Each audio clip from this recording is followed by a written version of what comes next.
Oh, hell. Did I do a test? I didn't do a test. Yeah, the mic looks like it's workings. Okay, so I had to do this. I had to jump on while this was all fresh in my mind here. I literally just finished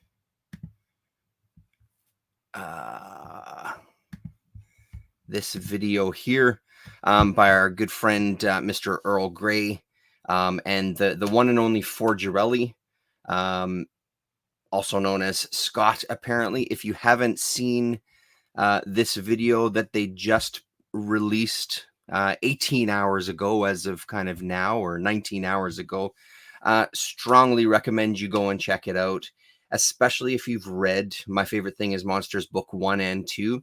I would say do not hesitate to jump in and listen to these guys. Earl Grey has always been fantastic. I love chatting with him about comics. I loved when he would come onto our channel.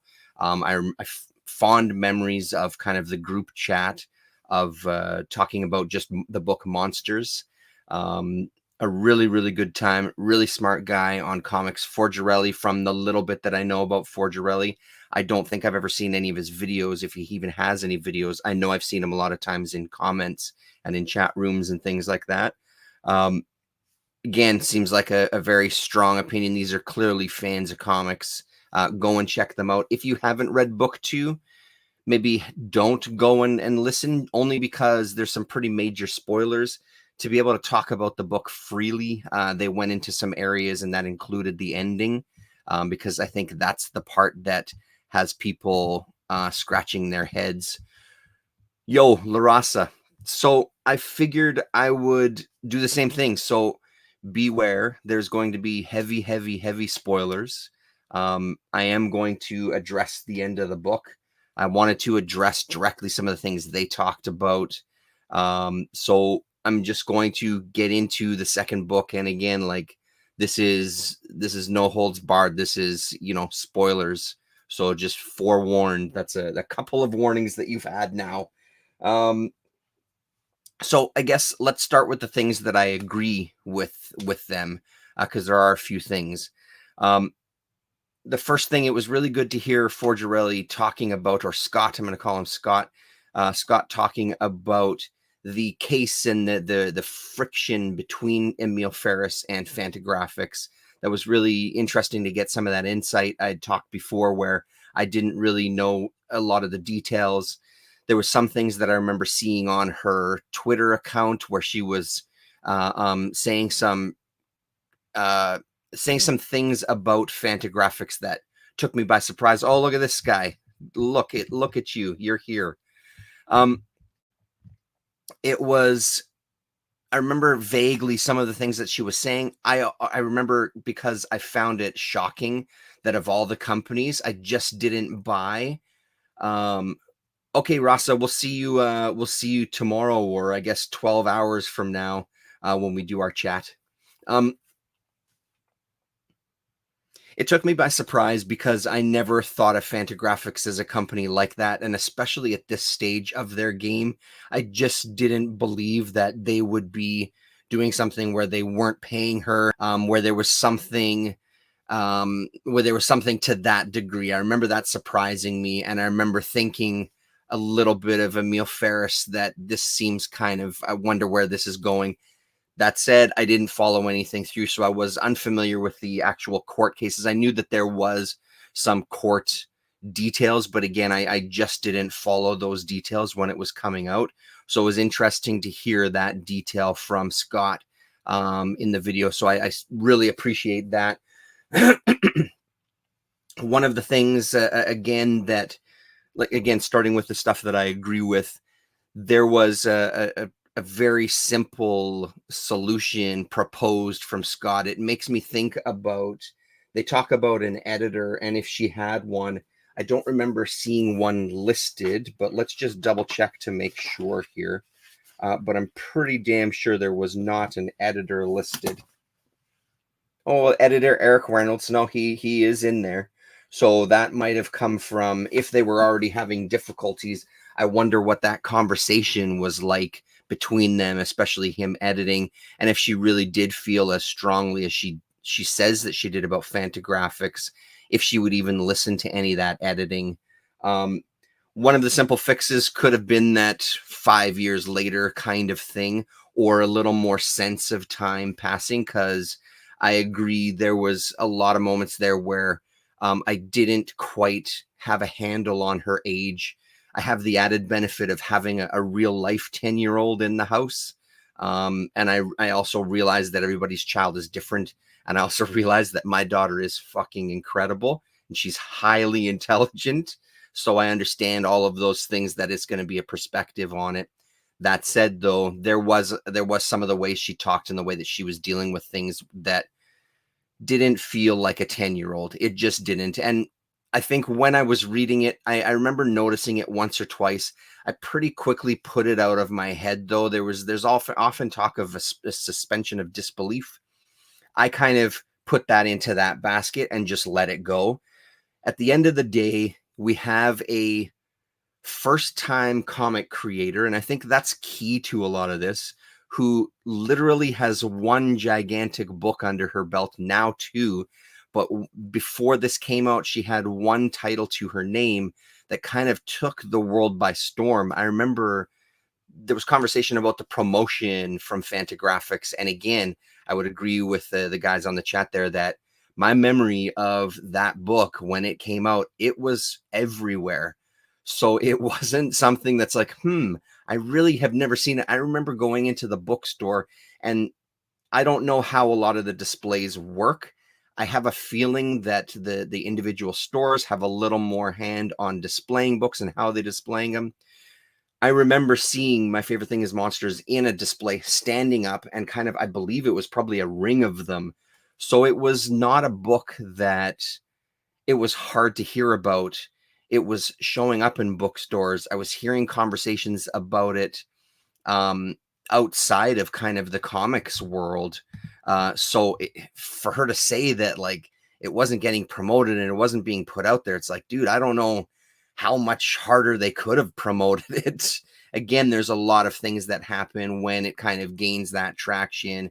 People like us on YouTube, individuals who run stores, they're going to take that ball and run with it even further, but it has to get to them first, and that's through Fantagraphics, who you could also argue that not everybody is in tune with what Fantagraphics is putting out. So again, for them to take that step to ensure that people knew not only about the book, but about them if they weren't previously familiar with Fantagraphics, I feel like they did quite a lot. So I don't buy any of that stuff from Emil, and I wonder if there was something else that was going on.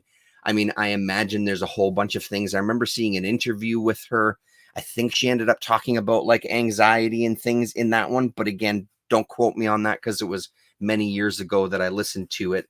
I also think that, again, that the pressure of a first-time creator doing a follow-up book that's now delayed and delayed and delayed and delayed and delayed and delayed, where it's now literally years after it's supposed to have come out, I can imagine that level of anxiety shifting. I know that there was some illness in her life. I think all of those things would have contributed to just this daunting task, plus then all of the lawsuits and all of those arguments and things. I think all of that could have taken her away. The first point that I will bring up, though, that I disagree with, not strongly, I disagree with it, is this idea of her potentially sabotaging a book. Of course, I am not in her head, and of course, anything is possible. I don't know if I buy that, and I guess I'll kind of get to that when I get to actually talking about the book itself and the contents. I just don't buy that. Even with all these things, an artist of any caliber is going to sacrifice their own work and in this kind of way if they want to pursue a career in any sort of artistic field, because I believe she came from like toy design and things, didn't she? So and animation and things, I believe. So I just don't know if I'm on board with that one. I just can't wrap my head around an artist sabotaging something of this magnitude. Now, what I do think is potentially true is that this is something that she realizes in the creation of this second book and seeing all the traction that she actually doesn't want it to end. And she has other ideas. And hey, maybe I build this world out a little bit. Yeah, sure, I promised an ending in this one, but maybe I pull back on that one, right? She was in some kind of illustration. Okay, yeah. She also complained about having to do too much promotion and touring. See, there you go. I wasn't aware of that either. So yeah, there you are. Yeah, like you said, Scott, I agree with you. I just don't believe her accusations about Fantagraphics. I just don't believe it. Have they had their share of troubles over the years? Absolutely, but I don't know, man. I personally don't recall ever hearing a story about them not paying their artists. Maybe that's me with blinders on. Maybe it was out there and I was unfamiliar, but I don't personally remember that. So I do feel like she saw the potential in kind of growing this, and maybe as you guys talked about in your chat, going to another company for what's to be a prequel, all of those things that I can believe. So I don't necessarily think sabotaging it, but I do feel like there's now ideas within her to kind of grow this bigger, and deciding not to end it in this one and giving you a pseudo ending, because I would argue this is a pseudo ending. There's a lot of questions that I want answered as well. Believe me, there's just a ton, and I would read another book. So that's kind of where I am with that. I'm trying to think of, there was a couple other points. It was a great chat. First of all, it was a really, really great conversation. My idea of her sabotaging the book came from the complaints and lawsuits towards Fanta and just completely abandoning the entire story. Copy. Understood. The art is beautiful. I would say that it's on par with that first book. Unlike the conversation that they had, I did not go back and reread book one. I should really do that. I really should sit and kind of read them back to back, to be honest, just to really get a sense of how they flow and how they kind of connect with each other. There was the point earlier about discerning a line between a creator and their creation, and in this case, that narration. So we have this 10-year-old girl who, again, for me personally, it was putting that disbelief on a shelf and just ignoring it. You know what I mean? Yes, I know giant monsters don't exist, but I'm gonna watch this one stomp the shit out of a city anyway and pretend like it exists. I feel the same way about that. It's like, yeah, it didn't feel like a 10-year-old girl, but I was willing to, pretty easy to convince, to put that on the shelf and not necessarily focus on that. I keep losing my train of thought because it's late and I'm a little high. So I guess one of the biggest points that I don't agree with is that the book is a mess. The narration part. It took me a little bit at the beginning to, again, discern who was narrating, and I had to really put it in my head a few times that it was from her point of view. So I think that the idea of a voice is very true, that there was a little bit of confusion as to the voice of the character versus the voice of the author, and I think that's really hard to do even with the best creators. But again, I guess I put that off onto someone who's, again, a brand new comics creator. The first volume was her first work. This is now blown up into something enormous, and I think the expectations are enormous from a lot of the readers, right? So I can see how that would kind of get the waters muddied a little bit. I'm also a little surprised to hear Earl Grey say that even if there is a third volume, he doesn't think he would buy it, and is in fact considering selling the second volume. Man, I hope that's not true, because I just feel like, as a creator on the whole, she just needs a bit more of a chance, like, for the second book, when there's a lot of creators, especially digging into some of their early work, as I have been over the past couple of years, when I see it in the used bin and stuff, when you see that progression of an artist, not everybody does have it at the beginning. They sort of grow into it. So the fact that she had it in spades and really had a fantastic first story. You see this also with like movie creators and stuff like that. For example, I loved The Witch. I thought The Witch was a fantastic movie, so amazingly well written and so beautifully shot, all of those things. And then The Lighthouse was a step down for me. I still enjoyed it, not as much as The Witch. And then the one after that, that I can't even remember its name, was just such a huge step down that it feels like another creator. From working in films, there's oftentimes you work with someone who it's their first film and I've heard this from a couple of directors. I can't believe we're shooting this. I've had this idea for 20 years. So they've had this length of time to really sit and polish either a turd, or not polish it enough because it's still kind of awful, or polish it enough over that time where you get something that's pretty amazing to see. But there's been a lot of time to turn that chunk of coal into a diamond. And then all of a sudden, when you come with your second album as a band, after your first one makes millions, the second one generally in music terms shits the bed. And that's something that's kind of known far and wide, that, you have a fantastic debut, your second one just doesn't live up to that, right? So I feel like this book, to me personally, I feel like this book works well hand in hand with book one. My memory of book one is that I do like that one better for sure, but I still really enjoyed book two.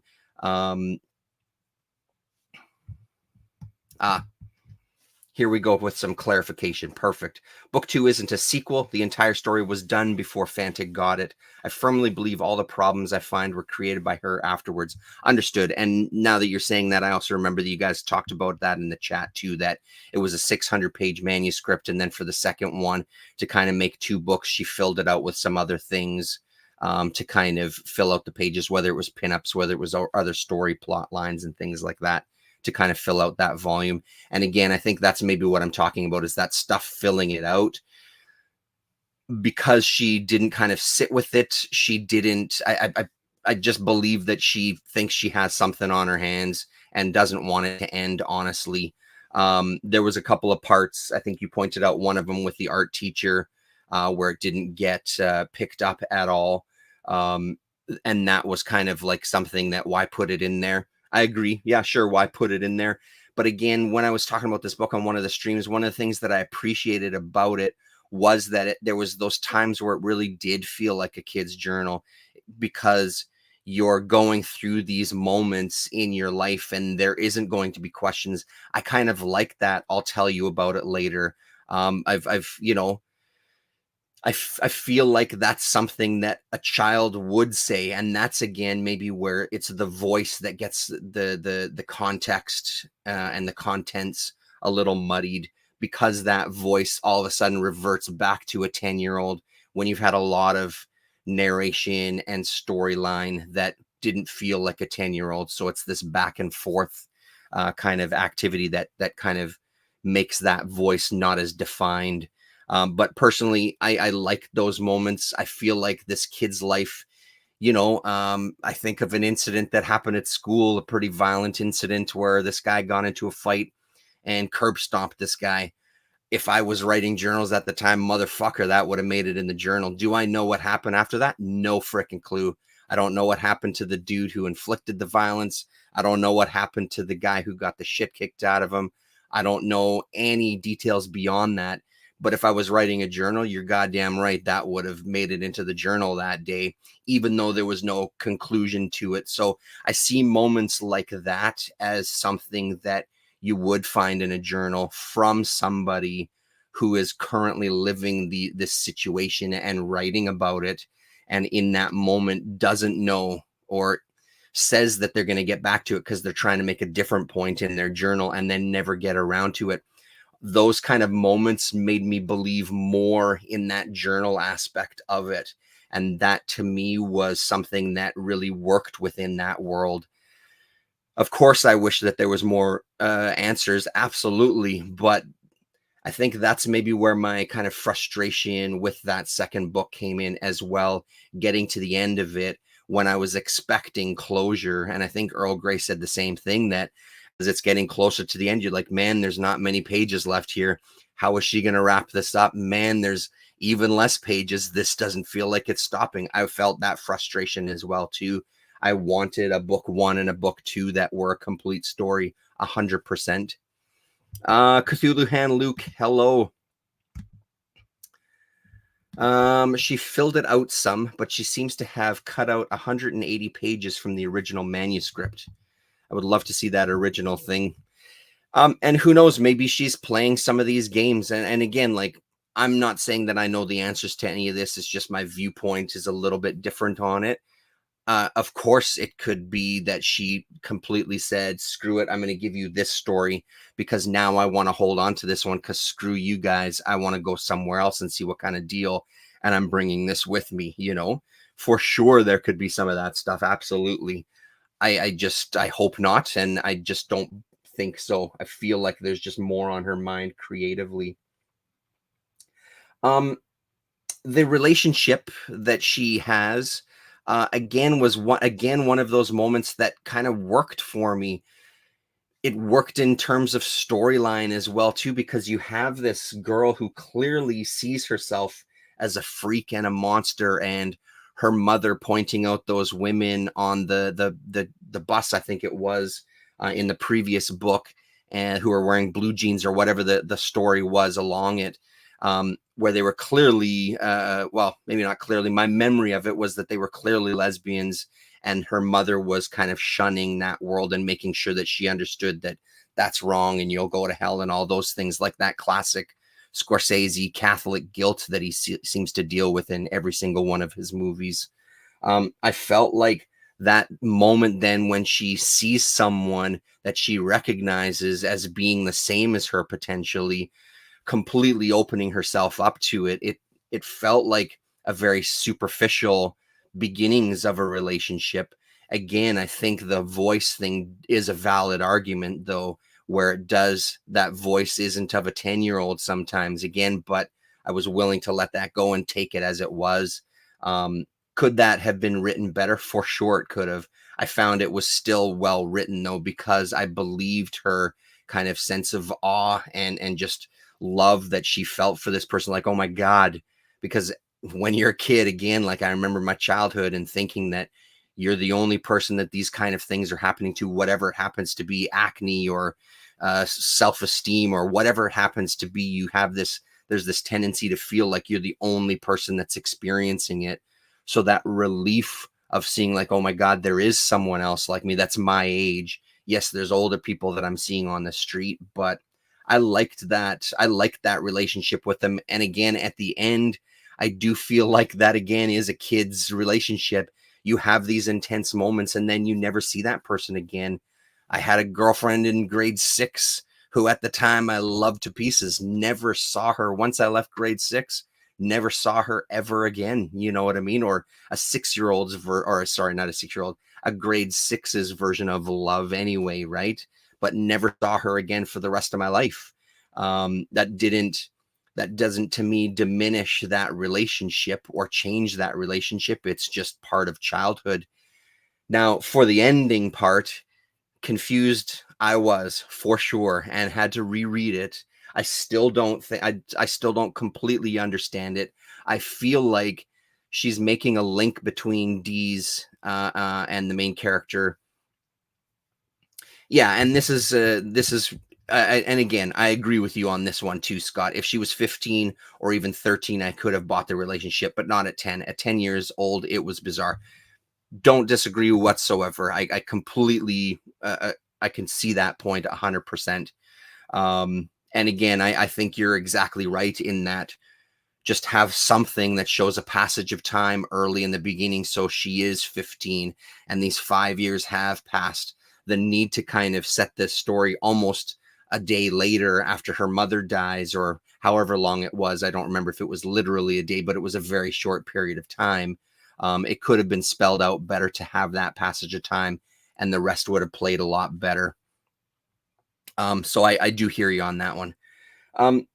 So the end, my feelings on the ending are that she has a new understanding for Deez. First of all, absolutely, Deez is the monster for sure, or a monster for sure, because she's now gained a window and an insight into what his kind of day job is and what that entails, where he's seemingly done very well at keeping that from her this entire time. She's now getting a little bit of insight through the brain as well too, but literally seeing things with her own eyes. She's getting a sense of her surroundings when they discovered that underground cave and there was rooms with girls' names on it and stuff, and how that potentially related to the woman who was murdered. Apologies for names. I've always been bad with names, and I didn't write anything down. So there was all these links to kind of stories and kind of coming into picture with each other, and seeing how they intertwine. So as far as her blackout, my interpretation is that she did something horrible in that time. And I think that's maybe the link with her and Deez, that she's a bit of a monster as well too. And Deez has these fits of rages when he kind of threatens the woman and kind of says that I'm going to point a gun at your head or something. And you, Scott, pointed out that was the first drawing of a potentially real monster. Again, I agree with you, because when I saw that image, that's what popped into my mind. I'm like, dude, he looks like a monster on this page, like the way his hair is and stuff. He looks like a monster here. And the first one that looks kind of human. Of course, I'm struggling to find the page, but anyway, you guys pointed it out. Yeah, I won't bother flipping anymore. It's pointless. So, what did he do to her? What did he do to his brother? Was that some sort of uncontrollable rage that he has within him, and maybe she has within herself? Is there more to their family? I think those kind of questions I'm more than perfectly fine with. To me, those kind of questions are what lead me into some stories, when there's going to be some mystery within this kind of self-discovery that the character is having. That's the kind of stuff that wants me to read more. But again, expecting that this was going to be the end of the book, it was a little disappointing to still have all of these questions. And that last page, I think you also made a good point there, Scott, of the way his hands stood out to me as well too. Again, like some of the things you guys said were exactly what I was thinking when I read the book. Even the way his fingernails are pretty long and they look like claws, and they're blue, and hers are kind of very obviously monstrous. He's got a more subtle monstrous nature to him that she still doesn't understand, and maybe he doesn't appear yet as kind of a monster like she draws herself. She feels a certain way, but these monsters that are out there aren't always going to be so obvious. They're not going to have like fur. So I felt all of that stuff really worked well together. I thought it was really well done. Still confused and still frustrated with the ending. Don't get me wrong, because I did want closure. And I think that's the main point of this that I'm disappointed in, is that I'm disappointed there wasn't more closure. I understand if you had said from the beginning that you were going to do 5 volumes and each of them are going to be 400 pages, and or even if you did like a what's his name on Walking Dead and saying this is never going to end, it's going to exist forever, and then all of a sudden ending it, I would be much happier with that, because then I would have went in with those expectations. I went into this book expecting closure, so not having that is frustrating. And I'm not happy with that either, to be honest. That said, though, if she does something else, I'm absolutely buying it, because I do believe that she's got some talent there. I do think that this is that second album, though, where there's some missteps and she needs someone to kind of hone those skills a little bit. She could have absolutely cut that art teacher 100%. Yes, there's moments like that I do like in the book. That one could go, and probably a couple of other ones for sure, just to kind of tighten it up a little bit, instead of making it too muddied with too many other characters and too many storylines when you're not getting enough closure on the main storylines that you want. I just don't think it was a mess. I just don't have that strong of an opinion like you guys had in yours. I look at it, and even as you guys were talking, flipping through it, I still really enjoyed it. I enjoyed the first one a lot more for sure. But I do really like this book, and I think I'm super curious where Emile goes from here. Like I really want to see what else she has in store. Um, yeah, I mean, I'd buy the next one, prequel or whatever they want to do with it. I'd be curious. The idea of a prequel makes me a little nervous. I don't necessarily think we need a prequel to spell things out. I'd much rather she just does a volume 3 and continues with this method of storytelling. We can get the prequel on those pages. I don't think we need a standalone alone book that puts everything in any sort of clarity as far as the questions that we have here. Personally, if she did do that, that would be the thing that might turn me off of the series as a whole. I think that would just be kind of a lazier option as opposed to taking these characters further and continuing that sense of discovery. Why they left also at the end of the book, I feel like they had to get the hell out of town because she did something horrible. She did something fucking horrible, and the cops are looking for her, and now they're sort of in the same boat where now even his mafia boss can't even help them, and they've just got to get out of town, right? So I feel like it's definitely not clear, because even saying that out loud, I'm not 100% on that, even close, right? So again, that frustration of not being clear in the storytelling. I'm okay with kind of going off into the abstract. I just felt like this was not going off into the abstract as much as just not being clear on how you want to write the scene. You know what I mean? So the problem with putting a 5 years later in the story is that it doesn't work with the previous book. Yeah, and I really need to go back and read that first book again to get that sense that you guys have. The idea of Karen also being a monster is very interesting and makes some sense to me. You do see her going into a rage and destroying all her posters early in the book. Yeah, that she doesn't remember, right? And I think that was the scene that she doesn't she wakes up and sees that everything is destroyed, and Dees tells her that you did this in your sleep, you know. And again, I suffered from it as a kid. My kids have it as well too, with these night terrors, and I have such crystal clear memories of waking up in a corner of my bedroom and coming to my senses and being absolutely terrified because I didn't know where I was. I didn't know which way the door was, anything like that. So this idea, and my parents have told me stories about me coming out of my room and coming and sitting with them on the couch. We've had full on conversations with our daughter that she doesn't have any memory of the next day. So this idea of there's something that she's dealing with in her subconscious that's causing her to lash out like this in this extremely violent way. My stuff was never violent, either as my daughter's or my son's. None of that stuff was violent, just more confusion and kind of fear based, right? So yeah, I do feel like there's something more to learn about the characters, and that's why I'd be interested in another volume. I do, though, think that she really needs a strong editor with her to kind of help with those things and really polish that story and really kind of offer some insight.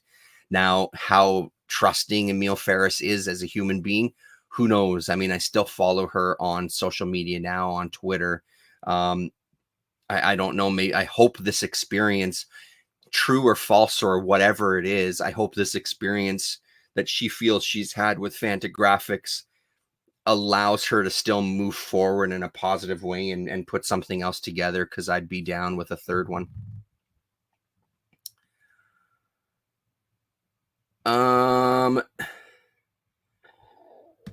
That one, you did see her going into a rage. Yeah, okay. The get out of town idea is an excellent point. Adds to the both are monsters idea. Yeah, and I mean that's just how I read it. And again, that's just my personal how I read it. And I had to go back a couple of times to read it. And that's the only thing that I can come to with that. Because it's a little too, it's just too abstract. and the way that those prostitute women are kind of shielding her and stuff and hiding her and all of these things, right? Like there's a real sense of like, you're in serious fucking trouble here. Like there's something serious going on, and them leaving on the road, like her abandoning the relationship. Yeah, for sure. It did seem out of character. I think it was Earl Grey that said that when she left, she wasn't caring anymore. But again, I think, and this is now me stretching maybe a little bit more than even I'm comfortable with, into the kind of going to the other side of things. Could you read that as like, she has really changed? She's now done something horrible that they need to leave. Yeah, I think so as well. Yes. And also again, that kid kind of sense of relationships where it's really intense and important, and then all of a sudden it's not, because you're a child, you're 10 years old. So it was a very, very interesting conversation. I really appreciate it. Again, it's one of the things I love about YouTube Comics. I love doing those videos where we talk books. I love it when there's a book that gets all of us talking about stuff. I love it the most. It's one of the things that keeps me coming back to do this, is those amazing conversations, because I don't disagree with everything that you guys say, and I can absolutely, even the stuff that I do disagree with, I can absolutely see a very valid argument on your part, for sure. Yeah, I think the only thing is that extreme of like thinking it was a mess. I just didn't think it was a mess. I didn't think it was that much of a mess. It could have been polished for sure, but I certainly didn't think of it as a mess. It was your first video. Well, there you go. Welcome to doing videos. So now you need to do more, clearly, because we all need to see your crumb sketchbooks. Especially, I think you said in the video, there's only 2 that you're missing, I think. So we might do something when I get the 2 Corbin artist editions. Sweet. Like the new reprints stuff that are coming out, or are you getting actual Corbin artist editions? Yeah, so do more videos. I'm gonna make sure that I subscribe to your channel, so everybody who is in here or watching later, make sure that you hunt out Forgerelli on YouTube.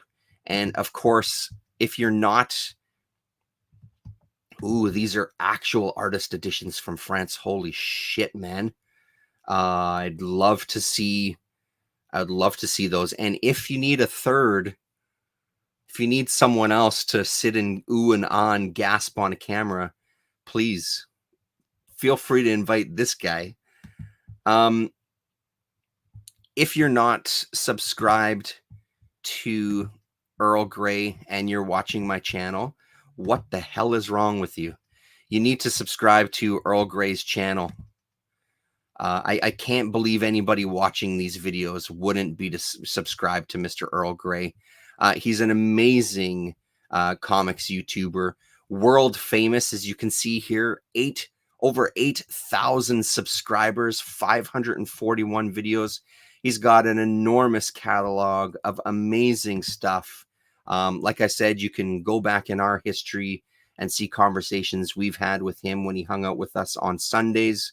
But you can just, here's a sample of everything that, or some of the things that are on his channel right off the top. So go and subscribe to Earl Grey, subscribe to Forgerelli, and of course, come back here tomorrow if you're around, or I guess it's today now because it's almost 2:30 in the morning. Rasa and I are going to have a chat about 12 hours from now. We're going to do our Sunday chat. We have some stuff that we've read. I've got some new things that I've read. So join us for that if you're around. It is summer, so we totally understand if you're outside enjoying the sunshine. I appreciate you showing up. That's great that you made the stream. I'm glad that you were here. It was good to have that back and forth, Scott. So right on, everybody. If you haven't read My Favorite Thing is Monsters, please read it. If you have read the first one, you're hesitant about picking up the second one, I would strongly encourage you to pick it up. Pick up the book, read it, tell us what you thought. Come to your own conclusions. Don't listen to me. Don't listen to those guys. Come to your own conclusions, and then let's have a conversation about it. All right, everybody. We'll see you soon. Later.